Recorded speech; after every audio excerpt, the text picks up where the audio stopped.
जी ये वाली colligative property हमने कर ली थी, ठीक है। आज हम लोग सेकंड कोलिगेटिव प्रॉपर्टी करते हैं which is known as elevation in boiling point।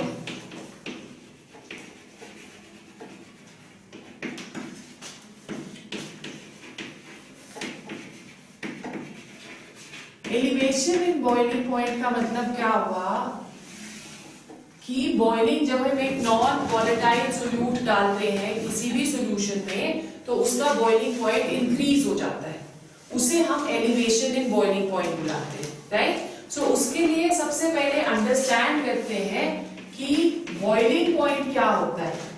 Boiling point जो है this is a constant temperature, right? It is a constant temperature at which vapor pressure of a liquid becomes equal to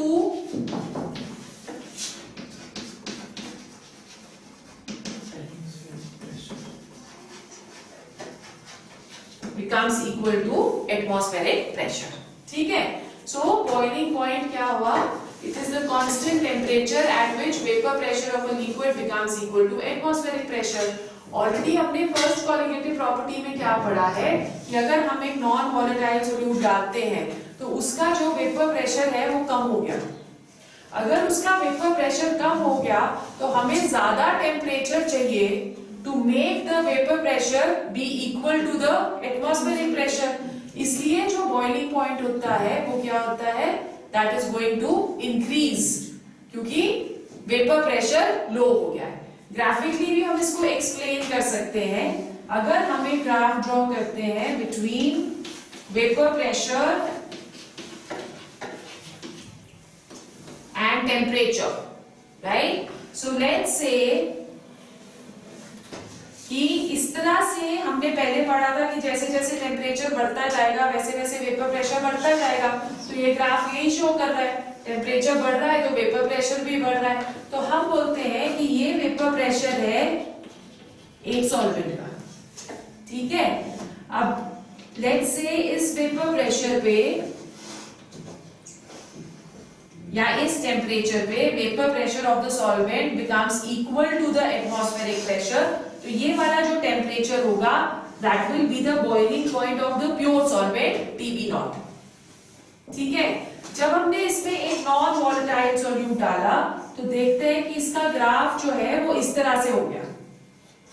this is the graph for the solution. Now the temperature at which the vapor pressure becomes equal to atmospheric pressure, that is this TB.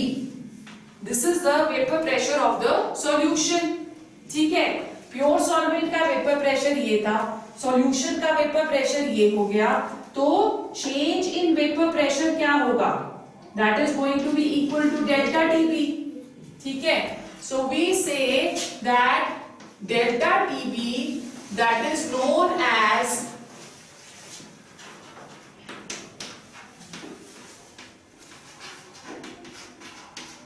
elevation in boiling point, okay।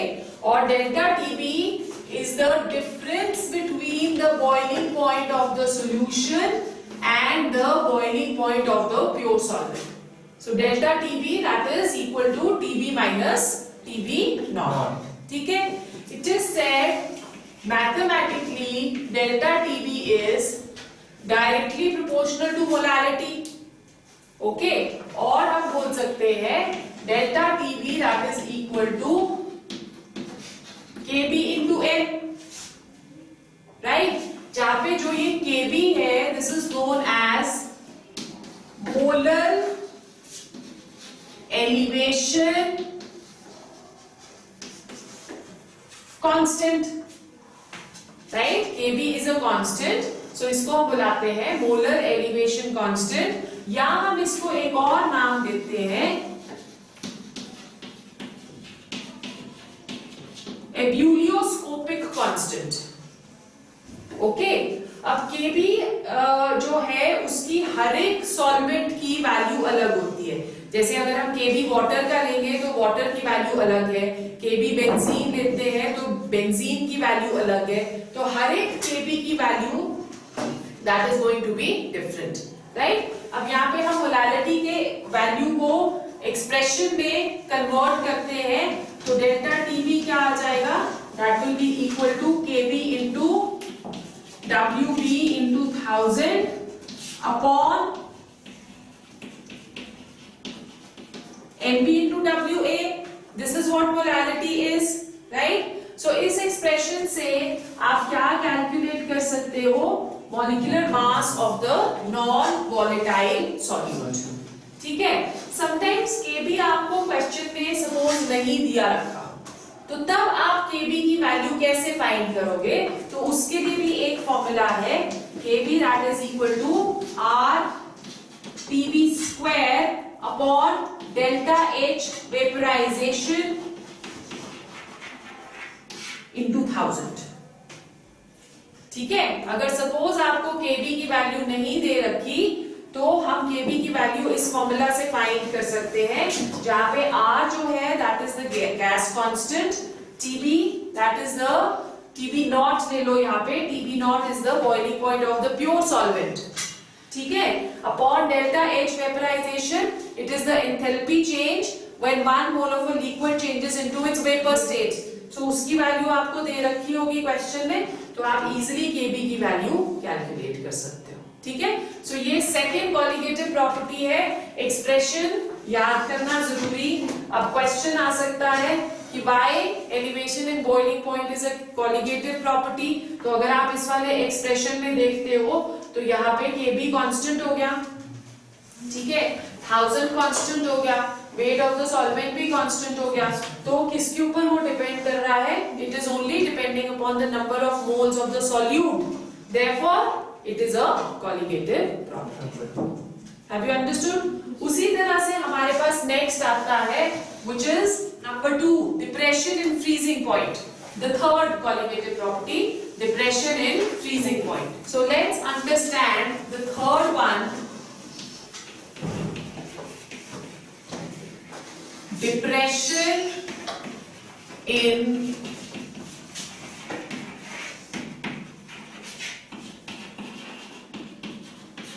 freezing point. Depression in freezing point को हम लोग represent करते हैं by delta TF। सारे mathematical expressions इसमें same होते हैं as that of boiling point या एलिवेशन इन बॉइलिंग पॉइंट, पर सबसे पहले लेट्स अंडरस्टैंड कि फ्रीजिंग पॉइंट क्या होता है। फ्रीजिंग पॉइंट जो है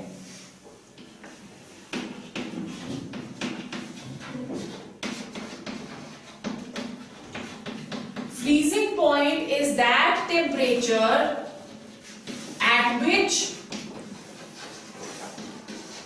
solid and liquid state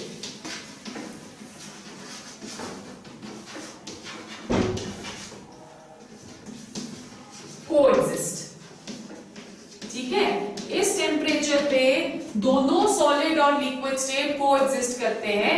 जैसे फॉर एग्जांपल हम लोग वाटर ले लें, वाटर का जो फ्रीजिंग पॉइंट है दैट इज 0 डिग्री सेल्सियस, तो 0 डिग्री सेल्सियस पे आइस भी होएगी और वाटर भी होएगा, दोनों कोएग्जिस्ट करते हैं, उसको हम लोग फ्रीजिंग पॉइंट बुलाते हैं, ठीक है। ग्राफिकली अगर हम इसको शो करें, again let's take a graph between vapour pressure and temperature, ठीक है। हम बोलते हैं कि अगर हम प्योर सॉल्वेंट लेते हैं तो उसका ग्राफ कुछ इस तरह से आता है, राइट। इस पॉइंट से नीचे सॉलिड है और इस पॉइंट से ऊपर सॉल्वेंट है, राइट। अब ये प्योर सॉल्वेंट का है, जब हम इसमें नॉन वॉलेटाइल सॉलिड डालते हैं तो देखते हैं कि ग्राफ ऐसे आ जाता है। अब ये वाला जो पॉइंट नजर आ रहा है this is the solid of a solution, और ये वाला जो हमें नजर आ रहा है this is the liquid of a solution. यहाँ पे ऊपर सॉल्वेंट में लिक्विड भी लिख लो, this is the liquid part of the pure solvent, right. अब यहाँ इस टेम्परेचर पे हम देख रहे हैं कि both solid and liquid they are coexisting, right? So ये जो है point, this is known as TF not, that is the freezing point of the pure solvent, okay? और उसी तरह से यहाँ पे इस पॉइंट पे सॉलिड और लिक्विड दोनों नजर आ रहे हैं, तो ये क्या हो जाएगा? TF, that is the freezing point of the solution. ये वाला जो डिफरेंस है इसे हम क्या बुलाते हैं? This is delta TF, okay? So what is delta TF? Delta TF is the difference between freezing point of the pure solvent and that of the solution. So this will be equal to TF naught minus TF, right? Elevation in boiling point was TB minus TB naught, और यहाँ पे delta TF that is going to be equal to TF naught minus TF. Also TF is directly proportional to molarity, ठीक है? या delta TF that is equal to KF into M, where KF is the molar depression constant or it is also known as cryoscopic constant, ठीक है? Molarity की value यहाँ पे हम लोग एक्सप्रेस करते हैं, तो डेल्टा TF क्या आ जाएगा? KF into WB into 1000 upon MB into WA, ठीक है? सो यहाँ पे भी what we can do, again we can calculate the molar mass of the non-volatile solute. Now depression in freezing point जो है वो हमारे डे टू डे लाइफ में बहुत इंपॉर्टेंस रखता है, राइट? जैसे फॉर एग्जाम्पल हम ले सकते हैं एक example which is the anti freeze solutions. What are anti freeze solutions?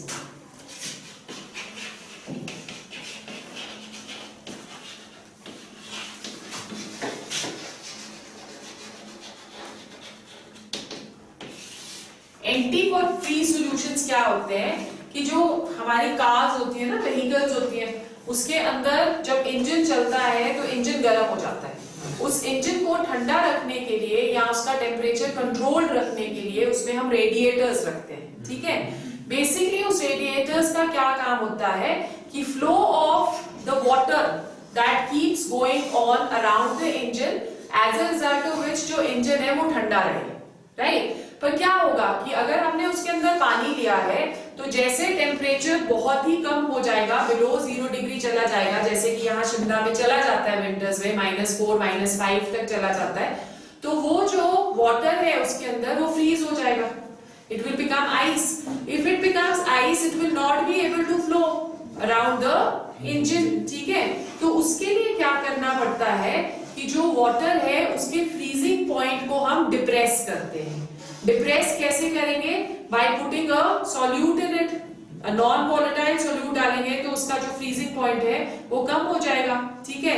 सो एक जो हम लोग डालते हैं, जो वो हम एंटी फ्रीज करने के लिए वाटर को डालेंगे, हम उसके अंदर वाटर को, उसको हम एंटी फ्रीज सॉल्यूशन बोलते हैं, राइट? सो उसमें हम डाल सकते हैं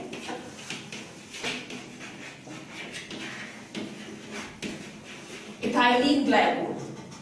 इथाइलिन ग्लाइकोल की कॉन्सेंट्रेशन जो कि हम वाटर के अंदर डालेंगे, उसकी कॉन्सेंट्रेशन जो है वो वाटर के टेम्परेचर को डिप्रेस कर देगी. अब कितना डिप्रेस करना है? जितना ज्यादा इथाइलिन ग्लाइकोल हम डालते रहेंगे, आप देख रहे हो ना यहाँ पे कि delta TF is directly proportional to WB, weight of the solute. तो जितना वेट ऑफ द सॉल्यूट ज्यादा होता रहेगा उतना ही डेल्टा TF की वैल्यू भी ज्यादा होती रहेगी. तो अगर हमें एंटी फ्रीज सॉल्यूशन जो है उसके अकॉर्डिंगली हमको फ्रीज करना है या डिप्रेस करना है उसका फ्रीजिंग पॉइंट, तो हमें कॉन्सेंट्रेशन ज्यादा डालनी पड़ती है. और अगर हमको उसकी डिप्रेशन फ्रीजिंग पॉइंट की कम करनी है तो हमें सॉल्यूट जो है या इथाइलिन ग्लाइकोल जो है वो कम डालना पड़ता है. तो concentration of ethylene glycol manipulate करता है या कंट्रोल करता है कि एक किसी भी सॉल्वेंट का या वाटर का फ्रीजिंग पॉइंट कितना कम करना है, ठीक है। अनदर एंटी फ्रीज सॉल्यूशन जो कि हम यूज कर सकते हैं दैट इज ग्लिसरॉल। ओके, फिर ये जो फ्रीजिंग पॉइंट डिप्रेशन है this is also used in freezing mixtures.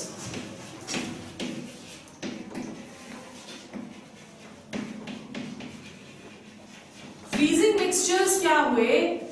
It is a mixture of sodium chloride plus water. Okay, अगर हम सोडियम क्लोराइड वाटर के अंदर डाल देंगे तो उसका फ्रीजिंग पॉइंट डिप्रेस हो जाएगा। अगर उसका फ्रीजिंग पॉइंट डिप्रेस हो जाता है तो उसे हम यूज कर सकते हैं to give an atmosphere of low temperature, है ना। तो इसको हम यूज करते हैं जनरली टू मेक आइसक्रीम्स।